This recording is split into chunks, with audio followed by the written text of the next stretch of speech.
그동안 일본 정부는 반도체 소재 수출 규제가 강제동원 배상 판결과 무관하다고 밝혀왔는데요. 아베 전 총리가 사망한 뒤 출간된 회고록을 보면 일본 정부의 입장이 거짓이었다는 걸 알 수 있습니다.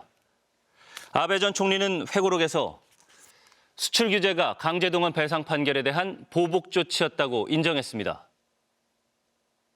일본의 수출 규제가 부당했다는 사실을 고백한 것이죠. 일본이 역사 갈등을 수출 규제 문제로 대응하면서 양국 관계를 악화시켰다고 할 수 있습니다. 이 사태를 수습하려면 한국 정부가 해법을 가져오라는 게 일본의 의도였는데 결국 그 의도대로 된 셈입니다. 정부 배상안이 대법원 판결에 어긋난다는 비판이 나왔지만 대통령의 직접적인 설명은 국무회의 발언 정도였는데요.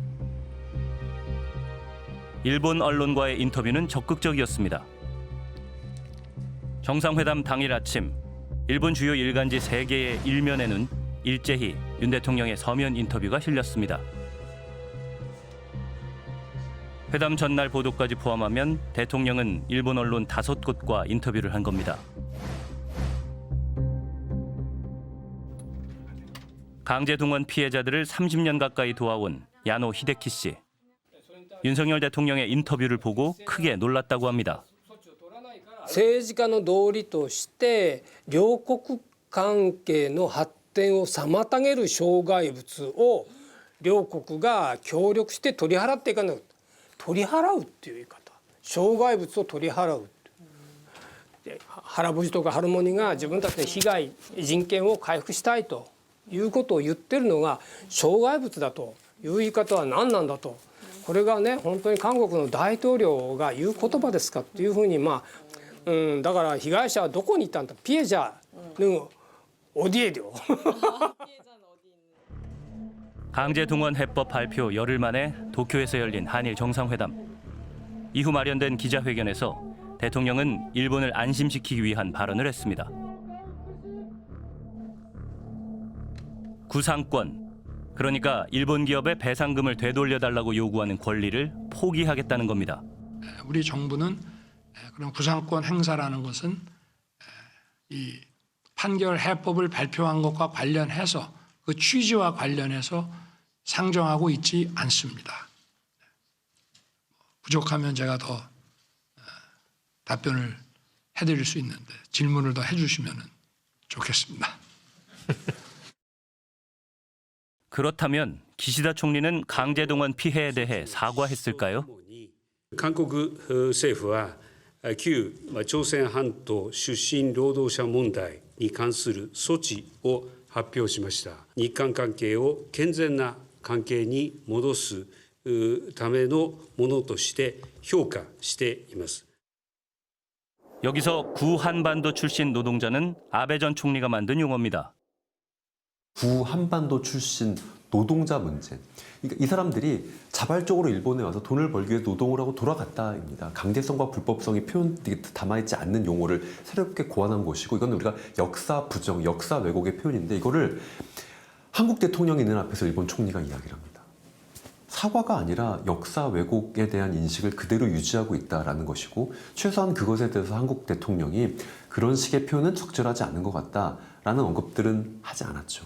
옛 조선반도 출신 노동자 문제라고 하는 용어를 사용한다는 것 자체가 강제동원은 없었다라는 그 같은 생각을 밝히는 것입니다. 윤석열 대통령 그냥 옆에 서 있었죠. 그 모습을 보고서 저는 상당히 뭐라고 할까 참담했어요. 강제동원이 없었다라고 하는 일본의 주장에 동조하는 듯한 모습을 만들어냈다라는 것은 그 외교 참사라고 부를 수밖에 없는 거 아니겠습니까? 정상회담 7일 전에도 일본 외무상이 국회에서 강제동원을 부정했는데요. 이런 일본 정부 입장을 재확인한 겁니다. これらはいずれも強制労働に関する条約上の強制労働には該当しないものと考えておりまして、これらを強制労働と表現することは適切ではないと考えております。 대통령실이 사과의 의미가 담겨 있다고 언급한 기시다 총리의 발언입니다. 日本政府は1998年10月に発表した日韓共同宣言を含め歴史認識に関する歴代内閣の立場を全体として引き継いでいることを確認いたしました。 일제강점기의 조선인 강제동원 문제를 오랫동안 연구해온 역사학자 다케우치 야스토. 기자회견에서 기시다 총리가 한 말을 이렇게 풀이했습니다. 岸田が本当に言いたいことは、安倍団は菅閣議決定を継承して強制労働は認めないということをこの、今回の、発言でも言っているということなんです。私が調べた範囲では約2000箇所ですね。でかつ日本に動員された労務動員で動員された朝鮮人の数は、約80万人。 국내 외교 전문가들은 한일 정상회담을 어떻게 지켜봤을까요? 일본의 전통적인 입장을 대한민국 대통령이 동경에서 확인하고 지지해 준 것 같아요. 식민지 지배는 합법적이었고 또 그간 벌어졌던 일들은 뭐 어쩔 수 없는 일 아니냐. 그래서 식민 시대의 필연적 결과이다라고 주장하는 것인데요. 일본이 요구하는 것들을 윤석열 정부는 사실상 100% 수용해 준 것이 아닌가 싶네요. 우리가 지금까지 놓지 않은 게 뭐냐면 외교 무대에서 일본의 불법 강점과 인권 침해에 대한 도덕적 우위가 있었어요. 그거는 상당한 외교적 자산이에요. 그걸 우리가 스스로 집어 던졌단 말이에요. 그것은 끝났다. 그것이 일본의 불완전한 사과 또는 없는 사과를 우리가 받아들이고 그것을 없애버리면 우리가 가진 외교적 강점도 사라지고요. 또 일본의 지금 역사관을 그대로 받아들이는 게 됩니다. 그러니까 이게 심각한 겁니다, 사실. 정상회담에 대한 일본 정치인들의 평가도 궁금해집니다. 먼저 집권 여당인 자민당 얘기를 들어봤습니다. 외교관 출신의 마스가와 르이 의원, 아베 걸즈로 불립니다. 今回の会談の点数を持ちつけるとしたら先生は何点ぐらい100に近いですけどね。韓国政府の提案、徴用工問題のこの判決問題を韓国政府の責任によって韓国国内で解決するという案じゃないですか。これを出してきたことについては非常に嬉しいというか驚きでした。ここまでちゃんと解決しようという決意があるんだなというふうに、あれだけ支持率が 20% でもこの解決策を出してきたっていうのは日本では考えられないですね。 일본 제1야당 대표도 윤석열 대통령을 극찬했습니다. もちろん韓国内での反発はあるというふうにも伺ってますけども、韓国のことわざで古戦屈指なぎおんだという言葉があると、苦労してでもですね、その後皆さんが楽になるようにということで、大統領が努力をされたのかなと思いますので。 일본이 부정하는 강제 동원의 산 증인이 바로 여기 있습니다. 감사합니다. 95살 김성주 할머니입니다. 잘 자라 부속은 작두에다 잘라야 되는데 작두에다 이렇게 들고 자른 거 이렇게 지금 여기 티가 있습니다. 예. 그런데 여기가 빼가 쪄 남아서 이렇게 길었습니다. 끝이 없잖아요. 왼손 끝이 잘리는 사고를 당했습니다. 미쓰비시 중공업의 열악한 노동 환경 때문이었습니다. 손가락 10번은 불딱 뛰더라고. 근데 일본 사람이 그놈을 주사가 공중에다 땡김시 오자며 공놀이라면서 손가락이 크다. 그래 웃기나 그러면서 차례로 그놈을 피가 찍찍 흘러가 손가락을 던지고 갖고 놀고 있더라고. 나는 서러워서 아이고 울고 있는데 그렇게 아무리 자기 나라가 아니다 하더라도 우리가 인간인데 그럴 수가 있습니까? 그게 몇 살 때예요? 몇 살 때쯤이에요? 15살 먹었어요. 그 후로 평생 다친 손을 감추며 살아왔습니다. 15살 소녀를 강제로 데려간 미쓰비시 중공업은 한국에 있는 동생이 죽었을 때도 고국에 보내주지 않았습니다.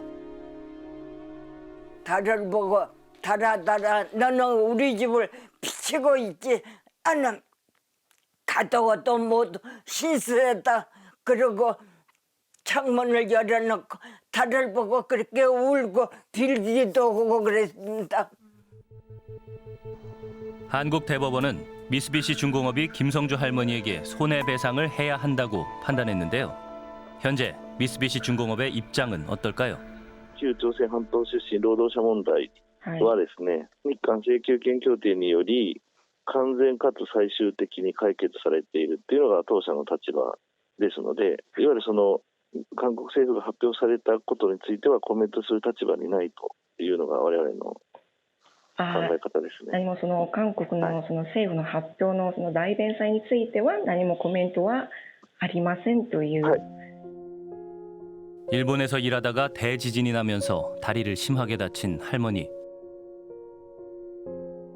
제대로 치료를 받지 못해 80년간 후유증을 안고 살아왔습니다. 할머니는 일본 측의 반성과 사과가 빠진 제3자 변제안을 거부하고 있습니다. 일본에 가서 새가 나오게 이러고 손가락도 잘리고 온 전신이 병신이 돼갖고 왔는데 왜 일본서 보상을 받아야지. 한국에서 염치 좋게 어느 누구 보고 보상을 해주라고 했습니까? 우리나라에서 일을 안 했는데. 한 20년, 30년 일본 법정으로 한국 법정으로 다니면서 싸워가지고 이제 와서 겨우 2018년도 대법원 판결 받아놨는데 이제 와서 한국에서 배상해 줄 테니까 그거 취소해달라. 그건 말이 안 되잖아요. 그 사람들 일본 사람도 아니고 한국 사람들 입에서 그런 말이 나오면 안 되지 않습니까? 바라시는 거 있으세요? 일본 가서 이런 말 해줬으면 좋겠다. 일본은 우리에게 사과를 하고 잘못했다고 사과를 하면 그걸로 끝날 거인데 어쩌면 그렇게 나몰라라 하고 있는가 모르겠습니다. 일본 사람들도 사죄를 받아갖고 왔으면 좋겠습니다. 온몸이 다 망가졌으니 평생에 그렇게 세상을 살았습니다. 사죄를 했으면 그것밖에 원이 없겠습니다.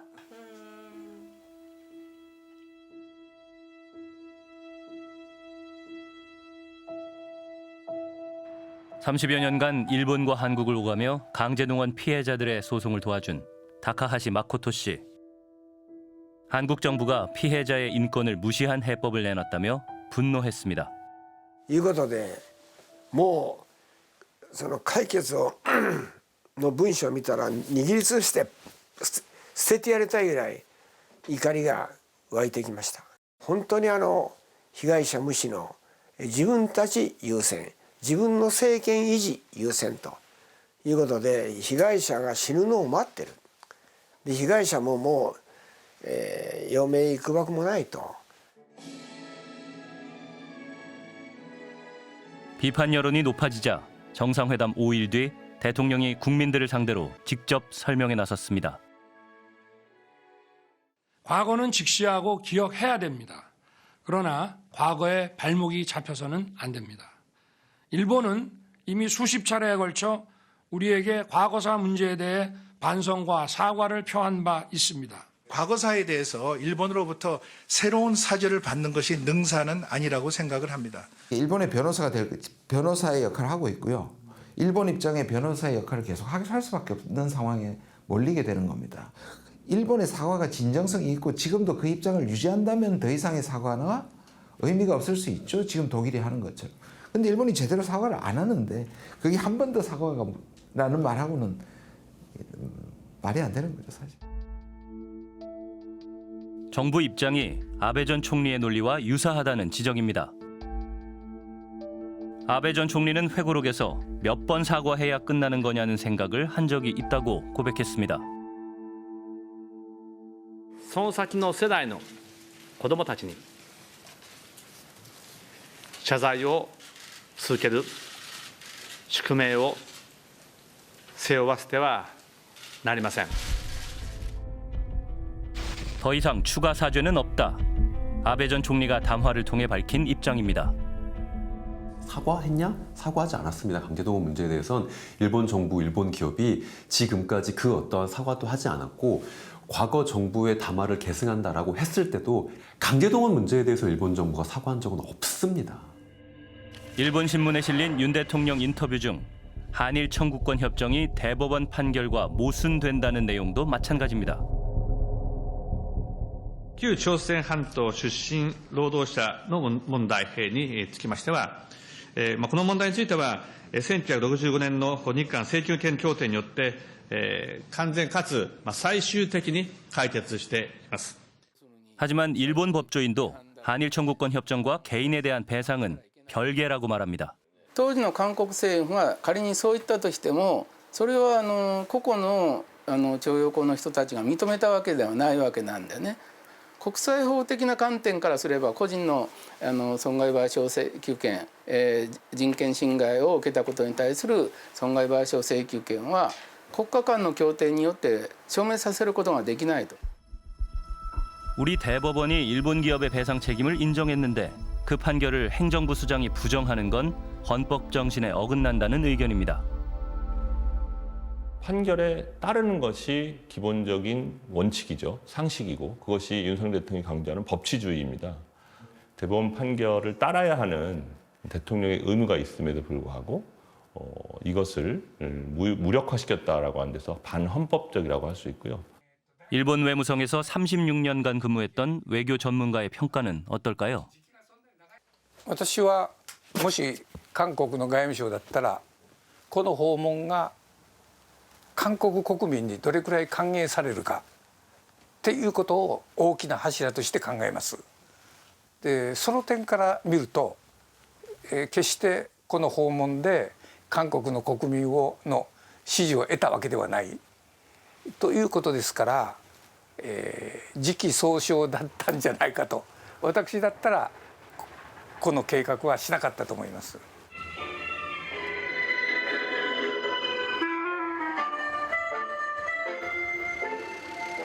윤석열 대통령의 방일 기간에 도쿄 거리에서 우익 활동가들을 쉽게 찾아볼 수 있었는데요.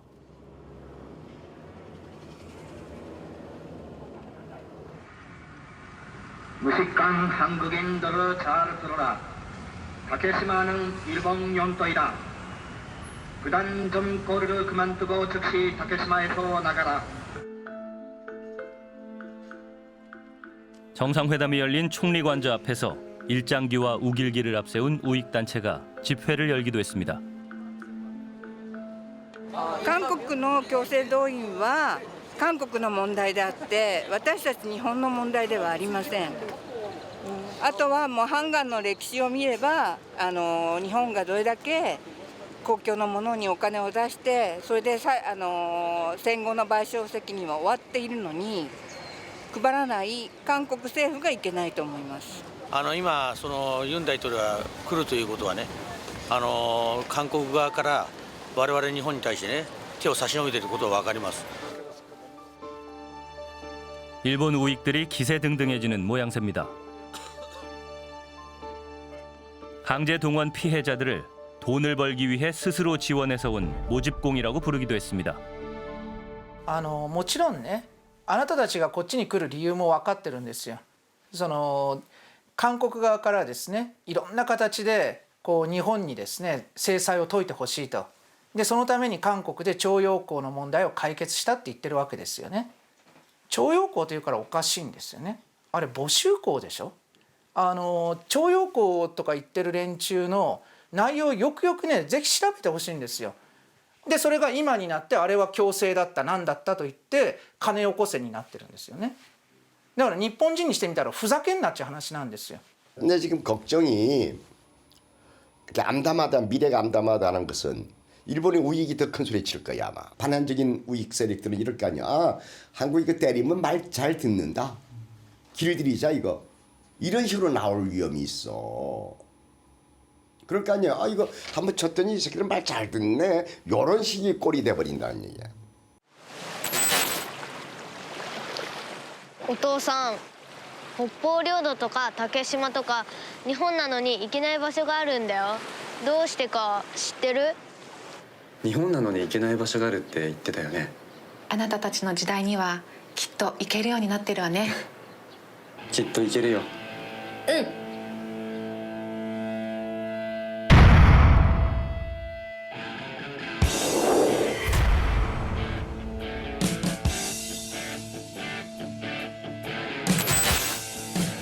岸田文雄君を内閣総理大臣に指名することに決まりました。竹島は国際法上も歴史的にも我が国固有の領土であり。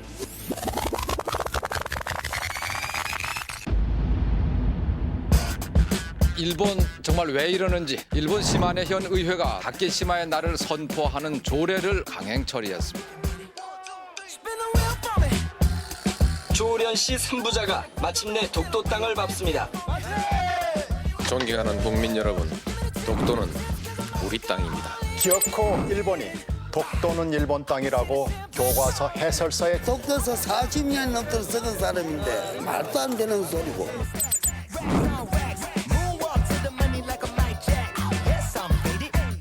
일본 정부는 외교 청서에 명백하게 일본 고유의 영토라는 이 대통령의 독도 방문은 우리 영토를 방문하는 것은 외교적 사안이 아니라고. 일본 정부가 다케시마의 날 행사를 사실상의 중앙 정부 행사로 고유의領土である 다케시마에ついては 독도 새우를 만찬 메뉴에 포함시킨 데 대해 항의 메시지를 다케시마海鮮 카레. 일본이 개정한 안보 전략에는 독도를 분쟁 지역으로 만들려는 의도를 숨김없이 드러낸 겁니다.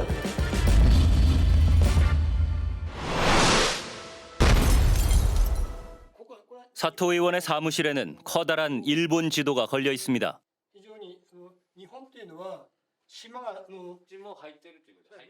독도가 일본의 영토로 표시돼 있는 지도.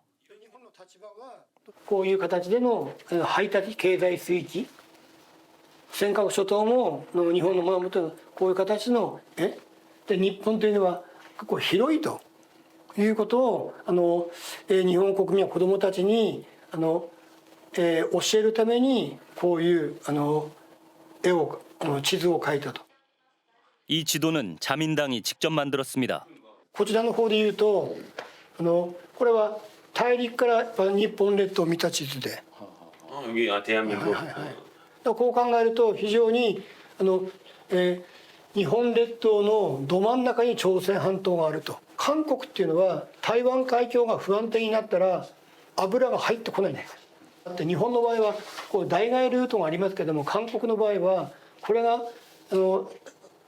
戦争状態になってしまうと韓国に油が入ってきませんから、中東から。 독도에 대한 일본의 도발은 점점 공격적으로 바뀌고 있습니다. 2019년 7월 중국과 연합훈련 중이던 러시아 군용기가 독도 영공을 침범한 사건이 발생했습니다.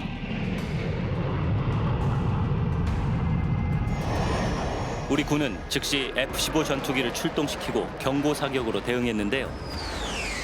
기가 막힌 건 일본의 반응이었습니다.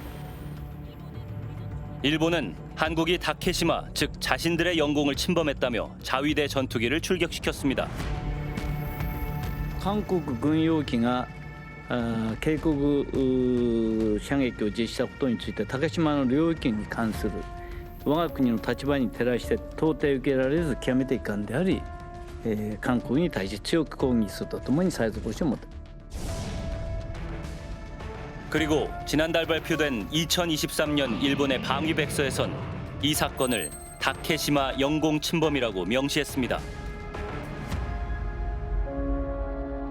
이건 뭘 말하는 거냐? 이 지역에서 해역에 자기네가 어떤 주도권, 그 영향권 확보가 시작이 됐다는 거예요. 그래서 러일 전쟁 때와 거의 유사하게 이제는 독도를 단순한 하나의 자기네 영유권을 주장할 섬으로 보는 게 아니라 이 동해 일원에서의 일본의 해양 주도권을 노리는 이런 어떤 큰 대국 전략의 지금 단계로 나아가고 있는 거고, 그런 문제점에서 보면 독도 문제는 새로운 차원에 진입하고 있다.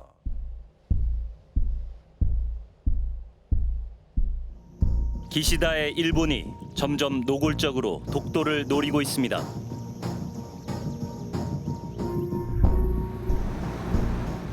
독도가 일본 영토가 된다면 일본 입장에서는 지리적으로 엄청난 이득을 얻게 됩니다. 동해의 절반 이상이 일본 수중에 들어가게 되고 한반도와 러시아, 중국을 견제할 수 있는 거대한 해상 영토가 생겨납니다. 메이지 유신 이후 정한론, 즉 한국을 정벌해야 한다고 주장한 세력들이 가장 먼저 독도를 점령해야 한다고 주장했던 이유입니다. 특히 독도에 유독 강한 정치적 야망을 가진 인물이 있습니다. 현재 일본 수상인 기시다 후미오입니다.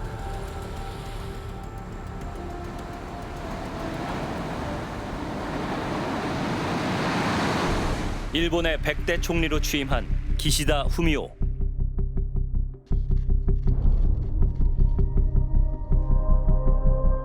그가 윤석열 대통령을 초대했습니다.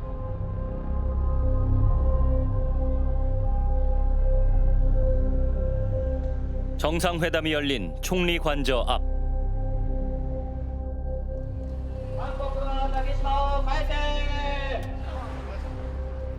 한국은 독도에서 나가라는 한글 피켓을 든 구구단체 회원들도 눈에 띕니다.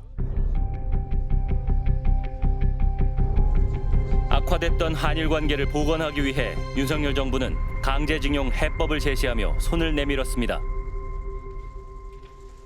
양국이 미래지향적 발전 방향을 이제부터 본격적으로 논의할 수 있는 토대가 この後予定されている夕食会でユン大統領ご夫妻とさらにじっくりお話ができることを楽しみにしております。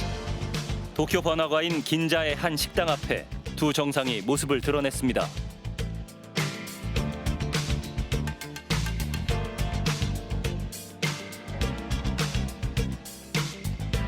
(1895년) 문을 연 일본 최초의 경양식집.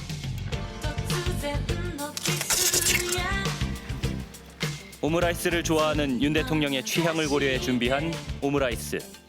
일본말로 오모테나시, 즉 극진한 대접이라고 일본 언론은 보도했습니다.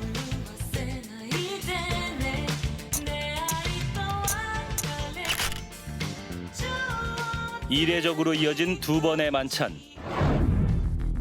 1시간 가까이 이어진 비공개 만찬에서 두 정상은 배석자 없이 통역만 대동한 채 만났는데요.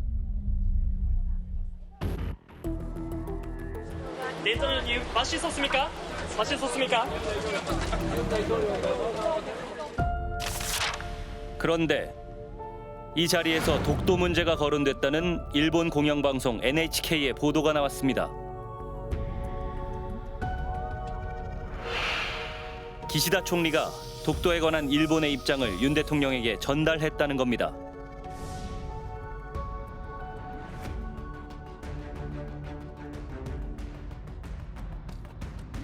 일본 총리가 우리 대통령을 만난 자리에서 독도 문제를 언급한 사실이 밝혀진 건 유례가 없는 일이라고 합니다.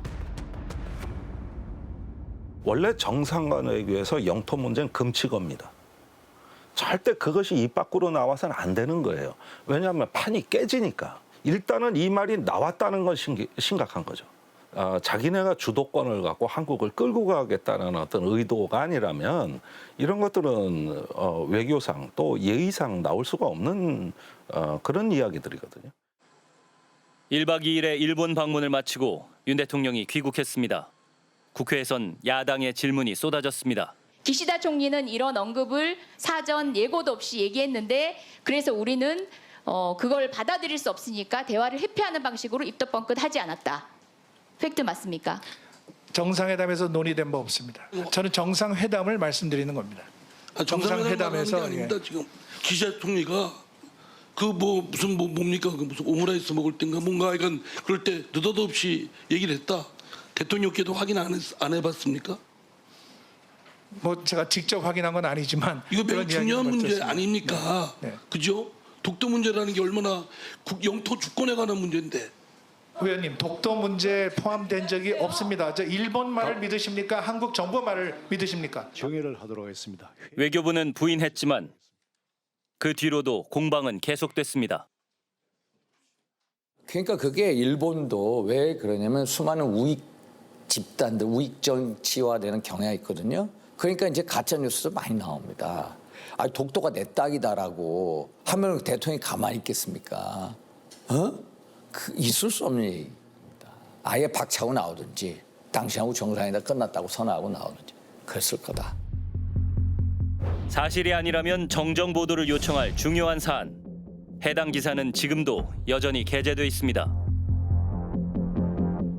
대통령실이나 외교부는 어떻게 이야기하냐 하면 정상회담에서 독도 문제는 거론되지 않았다라고만 확인하고 있습니다. 그다음에 그 이후에 만찬 이후 자리에서 독도 문제가 나왔는가라고 하는 질문에 대해서는 정상 간의 대화는 확인해 드릴 수 없다라는 입장인 겁니다. 그 뒤에 무슨 항의나 정정 보도가 있지도 않았고요. 오히려 그 입헌민주당의 이즈미 대표를 만난 자리에서도 독도 문제가 거론됐다는 보도가 나온 적이 있습니다. 기시다 총리를 비롯해 일본 정치인들이 윤 대통령에게 독도 문제를 꺼냈다는 게 사실일까? 먼저 일본의 제1야당인 입헌민주당 이즈미 겐타 대표를 찾아갔습니다. 그는 지난 3월 윤 대통령을 만났습니다. 양국의 우호관계 발전을 위해 입헌민주당의 적극적인 지원을 한국의 윤大統領と会って泉大統領は領土問題をどういうふうにユン大統領にお話をなさったんでしょうか。私からは言うべきことは言っております。私としては当然韓国の大統領との会談であれば。 회담에서 오고 간 구체적인 내용에 대해서는 말을 아꼈습니다. 일본 최고 군사 전문가 중 한 명인 타오카 슌지 아사히 신문 전 논설위원. 기시다가 독도를 언급했다는 NHK 기사에 대한 생각을 물었습니다. 기시다首相が 研究したことは事実である。 多分そうです。 그러면 이 기사는 사실일 가능성이 분명히 있는 거다. 本当でしょ。だから言ったと。このことも言っといたからねというだけの話で。そうした方が愛国者が喜ぶから人気が取れるから。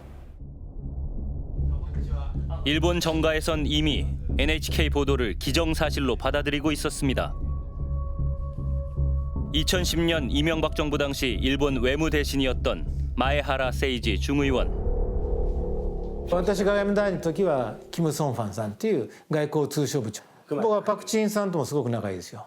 今外務大臣。外務大臣パク・チンさんが国会議員だった時に日本に来た時に会って韓国に行った時に一緒に爆弾酒飲んで、はい、こうやって腕組んで飲んでました。総理大臣が事実でないことを発言することはないと思いますので事実だと思います。それは我々の立場は必ず伝えなきゃいけませんから、はい、それは言及してるはずです。 한일 정상 간의 독도 문제는 언급되지 않았다는 우리 정부의 입장은 지금도 변함이 없습니다. 외교상 실례인데도 불구하고 이것이 NHK에서 보도가 됐다는 것은 실질적으로 기시다 수상이 한국의 영토 문제까지 거론했다라고 하는 어떻게 보면은 일본 보수 세력에게 강하게 어필을 했다라고 하는 것을 강조하려는 의도가 명확하게 보였고요. 그리고 이것을 수상 그 관저의 도움이 없이 NHK가 보도하기는 어렵기 때문에. 일본 언론에서는 정부 고위 관료의 말을 인용해 윤석열 정부에게 독도 문제를 더 적극적으로 제기해야 한다는 주장이 나오고 있습니다. 일본은 우리의 고유 영토인 독도를 왜 이렇게 집요하게 탐내는 걸까? 지금 우리는 독도하고 옥기섬 사이의 중간선까지를 우리 바다에 영역으로 우리는 당연히 그렇게 하고 있지만은 일본에서는 울릉도하고 독도 사이를 그들의 중간선으로 얘기를 하고 있거든요. 그거를 직접 계산을 해보면 그 면적이 약 6만 제곱킬로미터거든요. 그러니까 이 독도로 인해서 우리가 빼앗길 수 있는 내지는 유지할 수 있는 면적이 대한민국 남한 면적의 60%의 면적을 우리가 빼앗길 수 있다는 거죠. 2년 전 유튜브에 올라온 한 영상. お父さん竹島とか日本なのに行けない場所があるんだよ。どうしてか知ってる？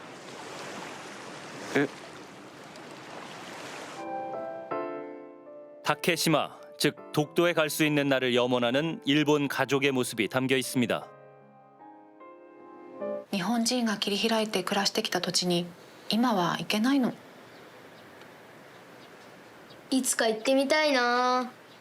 次の世代へつなぐ日本の領土と人々の思い。 일본 국립 영토주권 전시관의 홍보 영상. 국립 영토주권 전시관은 일본 정부가 독도 등의 영유권을 홍보하기 위해 도쿄올림픽을 앞두고 7배 확장했습니다. 전시관 중앙에 자리하고 있는 독도 전시관.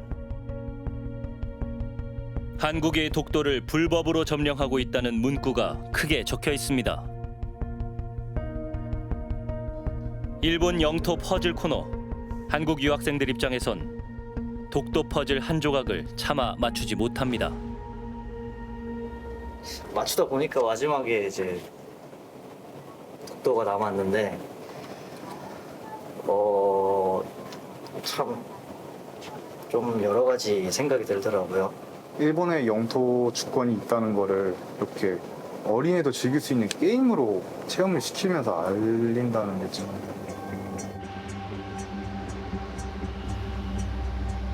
이건 어느 나라 책이?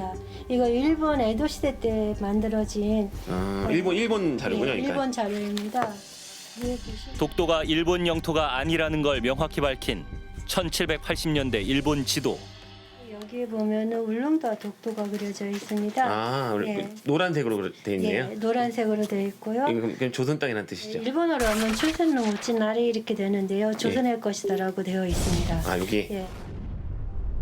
일본 영토주권 전시관엔 전시돼 있지 않은 자료입니다. 1877년 일본의 최고 국가기관인 태정관에서 울릉도와 독도는 일본의 영토가 아니라고 판단한 태정관 지령. 일본 정부의 공식 문서지만 이 역시 전시관엔 없습니다. 태정관 지령도 있고 또 그 이외에도 많은 역사적 문헌, 조선과 한국의 역사적 문헌과 지도, 그리고 일본의 지리지 등에서 울릉도와 우산도를 다케시마 마츠시마라고 하고 조선 영토다라고 아예 기록에 남긴 자료들이 많습니다. 예. 그런 자료들은 다 이제 제거하고. 그렇죠. 일본 교과서에서 독도를 일본 영토라 표현한 것은 1950년대 들어섭니다. 문부성에서 만든 교과서이고 소학 지리 2로 되어 있습니다. 1904년에 발행된 일본 교과서. 시마네 현과 오키섬이 있는데 울릉도 독도는 표시되어 있지 않습니다. 울릉도 독도는 한 이 정도의 위치에 있다고 봐야 할 것 같습니다. 네. 당시의 우리 교과서는 어떨까? 일본이 한국을 강제 병합하기 직전에 발행된 대한제국의 교과서. 독도가 대한제국의 영토라고 적혀 있습니다. 울도는 옛날에 울릉도이고 경상북도 영해군의 동방에 제하야 있다. 우산도는 독도를 말합니다. 우산도는 그 동남 제한이라 동남방에 있다라는 내용을 이야기합니다. 현재 일본의 학생들이 공부하는 모든 교과서에 독도는 어떻게 표기돼 있을까?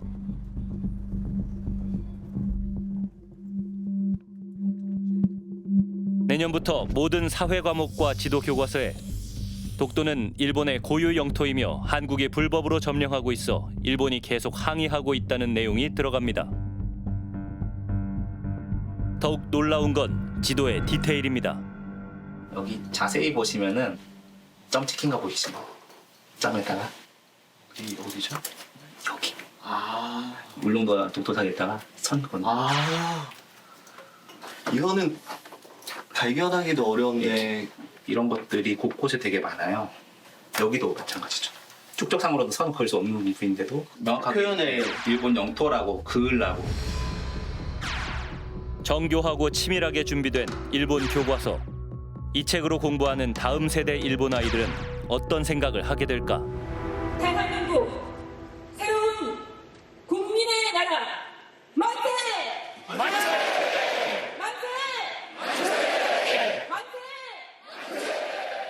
일본의 독도 도발이 19년째 이어지고 있는 올해 3.1절. 세종시를 발칵 뒤집어 놓은 일이 있었습니다. 한 아파트 단지에 일장기가 개양된 것. 다른 날도 아닌 3.1절의 말입니다.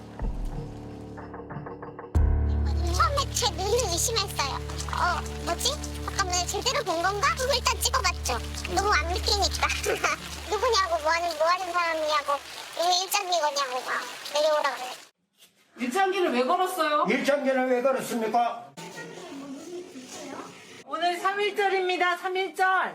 3.1절에 일장기를 거는 게 맞습니까?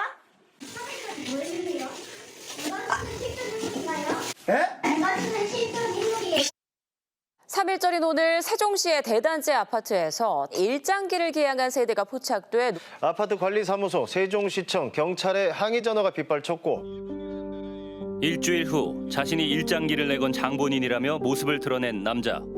이번엔 위안부 소녀상 철거를 요구하는 집회였습니다. 일장기를 개양했는데 이렇게 대스타가 될지는 몰랐습니다. 여러분, 일본이라는 나라에 왜 그렇게 난리가 나는지 모르겠습니다. 그는 대체 어떤 사람일까? 그가 활동하는 교회로 찾아갔습니다. 목사님 안녕하세요.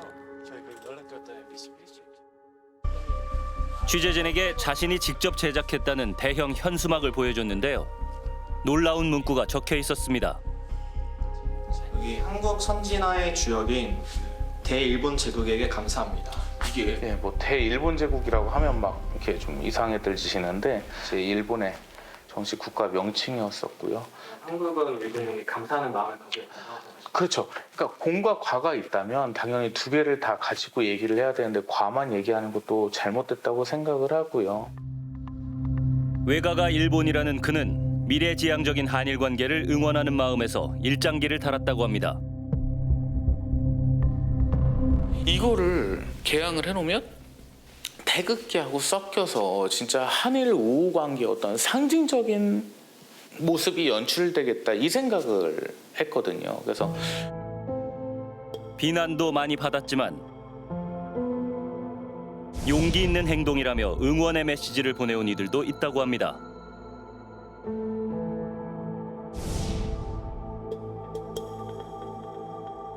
그는 독도에 대해서는 어떻게 생각할까? 목사님께서는 독도가 한국의 고유 영토가 맞다고 생각하세요? 아니요. 다케시마에 대해서는요. 그 조선 시대 때 이제 뭐 조선의 영토였다. 뭐 이러한 주장들을 이렇게 보면 사실 뭐라고 해야 될까요? 그러니까 조선이라는 나라가 이제 일본이라는 나라로 바뀌면서 이 한반도가 일본이 됐잖아요. 그래서 뭐 각 집에선 당연히 히노마루가 걸려 있었었고 일본이기 때문에 그런데 패전을 하면서 후퇴를 하면서 이 한반도에 한국이란 나라가 다시 세워진 거지 않습니까? 그럼 이 독도도 한국의 땅이라는 증거는 무엇이냐? 없거든요. 일본에서 그만큼 다케시마에 대해서 주장을 하는 게 오히려 더 증거가 있어서 그렇다는 생각이 들기도 하고요. 국제사법재판소로 가지 아니하는 게 한국이 증거가 적어서 안 간다 이렇게밖에 안 보이거든요. 이 씨의 독도에 대한 인식은 일본의 주장과 똑 닮아 있는데요. 그에게 영향을 준 한 권의 책이 있다고 합니다. 한일 종족주의를 한번 너무 좋아해가지고 저 집에 2권 있습니다. 감명받은 부분들도 많고 또 새롭게 알게 된 사실들도 있고 학자로서 최고의 학자신 거죠. 2019년 출간된 반일 종족주의. 발간 당시 화제가 됐고 대규모 북콘서트까지 열렸습니다. 사실과 자유를 추구하는 이승만 TV 시청자 여러분 안녕하십니까? 위기 한국의 근원 이영훈 전 서울대 경제학과 교수와 다른 연구진이 공동 집필한 책으로 일본을 맹목적으로 반대하는 정서가 우리 사회에 팽배해 있다는 게 요지입니다. 위안부나 징용 노동자들은 강제 동원이 아닌 자발적 선택이었고 일본의 국가적 책임을 인정하지 않았습니다. 식민 지배 덕분에 한국이 근대화를 이뤘다는 역사 인식이 담긴 책. 같은 해 일본어로도 번역됐는데요.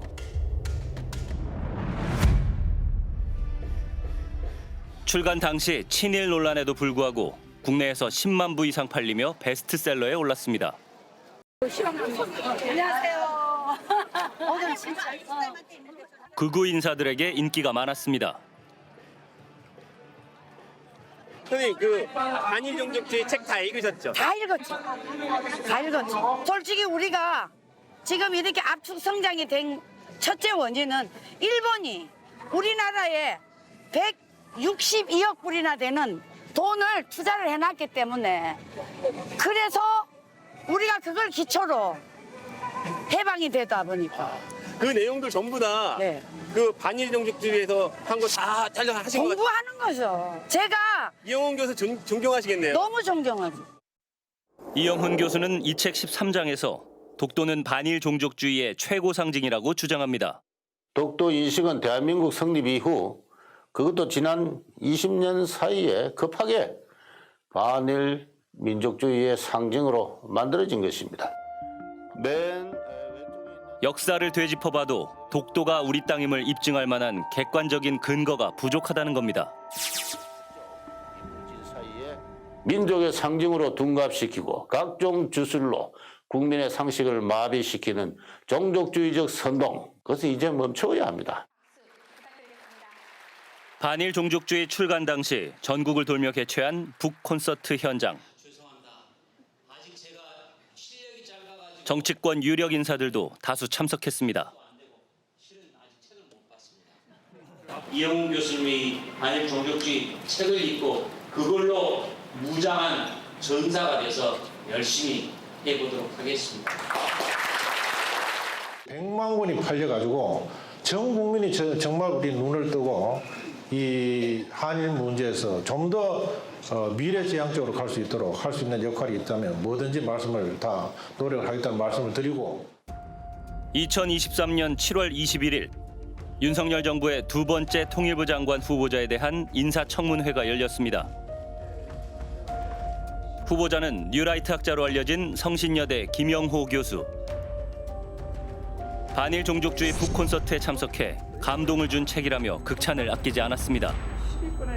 이 사실을 끝까지 탐구해 나가는 그러한 하나의 빛나는 지성들의 어떤 연구열이 반영이 되어 있는 그런 책입니다. 지금까지 나온 어떠한 책보다도 여러분들이 깊은 감동을 느낄 수 있을 것이다. 반일 종족주의에 등장하는 독도에 대한 인식에 대해 물었습니다. 후보님 안녕하세요. MBC PD수첩에서 나왔는데요. 저 후보님 하나만 여쭙겠습니다. 지금 이영훈 교수 반일 종족주의 책 사실 있는데 반일 종족주의 책 역사관에 동의하시나요? 깊은 감동을 주는 책이라고 말씀하신 적 있지 않으실까요? 후보자님, 반일종족주의에서 독도가 반일종족주의의 최고 상징이라고 하는데 이에 대해서 동의하시는 것 같아요. 후보자 한 말씀 해주십시오. 후보자님. 청문회장에서도 질문이 이어졌습니다. 반일 종족주의 감명 깊게 읽었다고 말했죠? 네. 한국 정부가 역사적으로 독도가 고유 영토임을 증명하기 위해 국제사회에 제시할 증거가 하나도 없다. 이렇게 영유권을 부정하는 논리를 펴고 있습니다. 이 감명 있게 읽었다는 책에 대해서 여전히 동의를 합니까? 그 내용은 제가 동의를 하지 않습니다. 뭐에서 감명 있게 읽었다는 거죠? 근데 그건 제가 그 책에 있는 줄도 제가 몰랐습니다. 다시 한번 묻지만 독도는 우리 땅 맞습니까? 맞습니다. 인사청문 보고서는 채택되지 않았지만 윤 대통령은 김영호 교수를 통일부 장관으로 임명했습니다. 국내 출간 후 일본어로도 번역된 반일 종족주의. 발간 직후 아마존 재팬에서 판매 1위를 기록하며 엄청난 인기를 끌었는데요. 일본에선 무려 40만 부가 넘게 팔렸습니다. 독도, 반일 종족주의 최고 상징. 동경대 명예교수인 와다 하루키 교수에게 책을 보여줬습니다. それはベストセラーになったんですよ。日本の右翼佐藤さんたちがね主張してるのと同じですよこれは。だけどね日本にある議論なのに、なんでこの本がベストセラーまでなっちゃったんでしょうかね。それはやっぱり韓国でそういう意見が出たっていうことが良かったというわけですよ。ただ問題は韓国の大学の先生が書いて、しかも韓国でも相当売れたんでしょ。韓国でも売れたでしょ。 일본에서 40만 부 넘게 팔린 반일 종족주의. 과연 어떤 사람들이 이 책을 구입했을까요? 오사카의 한 식당. 아라마키 씨는 이 지역의 대표적인 극우 활동가입니다. 일본의 전쟁 범죄를 인정하지 않고 강한 일본을 지향합니다. 한국의 반일 정서를 비판하는 반일 종족주의는 일본 극우 세력들에게 필독서가 되고 있습니다. 一番最初に買ったんですよ。出てすぐ。 오히려 책을 쓴 저자를 걱정합니다. でもこんな本出すのって命がけじゃないですか。いや、大丈夫。ねえ、韓国の方が書く本って大体反日じゃないですか。でもどちらかというとね、内容が反感みたいな感じになって。 아라마키 씨는 독도 문제에 강하게 집착합니다.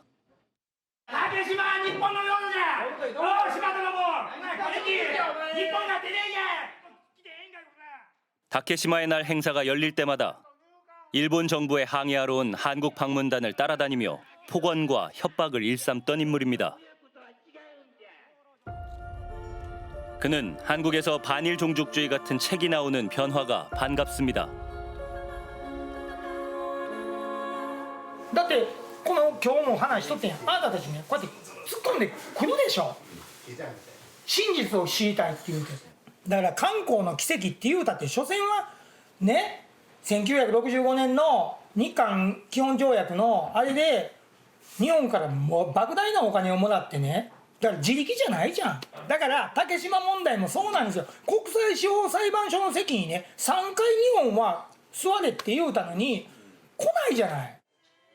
혐한 공약을 앞세워 오사카 시장 선거에서 3% 지지를 얻었던 아라마키 씨.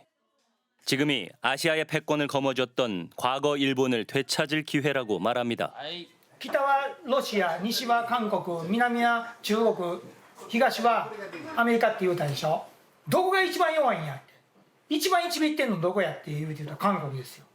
ほんなら韓国にイージス艦1隻でも持って行って、おい、韓国じゃない、竹島にね、おい、今から1時間以内にどけへんかったらお前打ち込むぞって、それで取れるんですよ。 그러니까 일본 극우 우익들이 반일 종족주의를 거의 베스트셀러죠. 성경처럼 들고 다니니까요.